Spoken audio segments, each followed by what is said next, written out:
વિસ્તારમાં વધતી જતી ટ્રાફિકની સમસ્યા ટ્રાફિક પોલીસ માટે અને પ્રજા માટે માથાના દુખાવા સમાન બની ગઈ છે।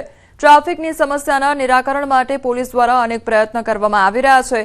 ક્યાંક રોડ ડાયવર્ઝન અથવા તો ક્યાંક રોડ એન્જિનિયરિંગમાં સુધારો વધારો કરવામાં આવી રહ્યો છે, ત્યારે પોલીસે વધુ એક નવતર પ્રયોગ હાથ ધર્યો છે।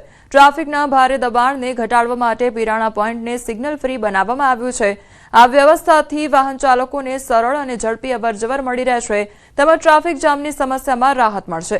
મહત્વનું છે કે આગામી દિવસોમાં નોબેલ ક્રોસ રોડ તેમજ જશોદાનગર, ઠક્કરબાપાનગર સહિતના ક્રોસ રોડ પર ફ્રી ટ્રાફિક કરવામાં આવે તેવી પણ શક્યતા છે।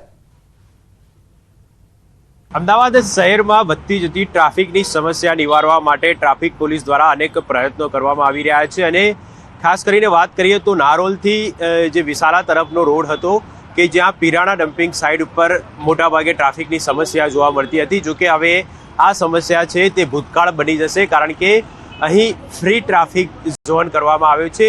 કેટલાક જે ડાયવર્ઝન આપવામાં આવ્યા છે અને જે રોડની ડિઝાઇન છે તેમાં પણ કેટલોક ચેન્જ કરવામાં આવ્યો છે। કઈ રીતે આ ફ્રી ટ્રાફિક કરવામાં આવ્યું છે તે મામલે સમગ્ર વાતચીત કરવા માટે આપણી સાથે પૂર્વ ટ્રાફિક ડીસીપી છે, તેમની સાથે વાત કરીશું। સર, ખાસ કરીને જે અમદાવાદમાંથી ટ્રાફિકની સમસ્યા દૂર થાય તે માટે કયા પ્રયત્નો કરવામાં આવી રહ્યા છે અને આજે ફ્રી ટ્રાફિકની શરૂઆત કરવામાં આવી છે પીરાણાથી, કઈ રીતે આખી જે ડિઝાઇનની અંદર ચેન્જ કરવામાં આવ્યું છે?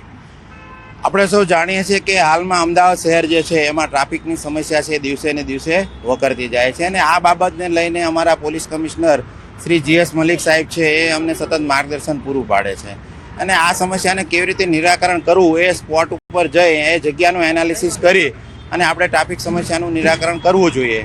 આ વિચારને આગળ લઈ અને અમે સૌ પ્રથમ આજે આપણે પીરાણા પર ઊભા છીએ। પીરાણા પર આપણે સૌ પ્રથમ કર્યું કે જે વાહનો આમને સામને આવે છે, ક્રોસ થાય છે, એના કારણે એ ટ્રાફિકની સમસ્યા સર્જાતી હોય છે। આ સમસ્યાના નિરાકરણ માટે સૌ પ્રથમ આપણે આ જે ડિવાઈડર જે છે એને બંધ કરી દેવામાં આવ્યું અને આનાથી બંને બાજુએ 100 મીટરના અંતરે આપણે નવા ડિવાઈડર ખોલ્યા, જેના કારણે આખો જે સર્ક્યુલર રૂટ બને છે અને આ સર્ક્યુલર રૂટ બનવાના કારણે ટ્રાફિક જે છે એ પોતપોતાની આપમેળે જે છે સર્ક્યુલર રૂટ લઈ અને પસાર થઈ જાય છે અને ટ્રાફિક સમસ્યા સર્જાતી નથી।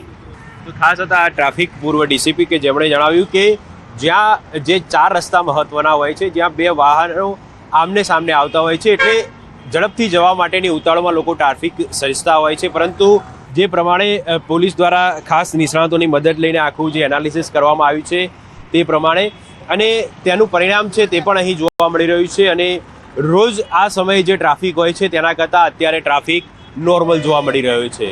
કેમેરામેન પંકજ મકવાણા સાથે ઋત્વિજ સોની, ન્યૂઝ 18 ગુજરાતી।